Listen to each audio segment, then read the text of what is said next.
Narito ang ilang mga sikretong hindi mo pa alam tungkol sa idol mong si Klay Thompson. Pero bago ang lahat mga par, baka pwedeng pa-follow ng ating page at pa-like and share na din ng video at baka ikaw na yung isa sa mapili ko para sa ating pag-giveaway jersey. Salamat! Una, dog lover, mahilig si Klay sa mga aso, lalo na sa kanyang English Bulldog na si Rocco. Madalas siyang mag-post ng mga larawan at video kasama si Rocco, at kilalang kilala ang kanilang bonding. Pangalawa, love for the ocean. Bukod sa basketball, malaki ang hilig ni Klay sa tubig. Isa siyang passionate na surfer at madalas siyang pumupunta sa beach para mag-surf at mag-relax. Pangatlo, multi-sport athlete. Bago siya naging full-time na basketball player, naglaro rin si Klay ng baseball at football noong high school.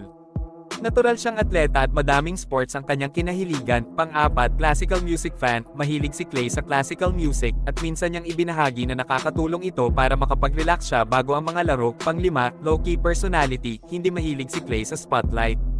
Mas gusto niyang maging simple ang kanyang buhay off the court, at bihira siyang makita sa mga flashy na events o parties.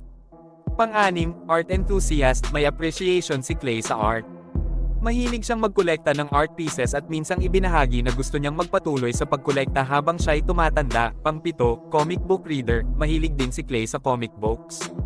Isa sa mga paborito niya ay si Spider-Man, at madalas siyang magbasa ng mga classic na comic series. Pang-walo, loyal to his routine, si Klay ay isang taong masunurin sa routine. Palaging nasa parehong oras at parehong lugar ang kanyang shooting practice bago ang bawat laro. Pang-siyam, interest in acting, naging interesado si Klay sa pag-arte, at nagkaroon siya ng ilang maliit na appearances sa mga TV shows at commercials. Isa sa mga memorable niyang role ay sa isang episode ng Space Jam: A New Legacy. At ang panghuli, old school technology. Bagaman high-tech na ang mundo ngayon, mas gusto ni Klay ang mga old school na bagay. Halimbawa, mas gusto niyang makinig sa musika gamit ang vinyl records kaysa sa mga streaming apps.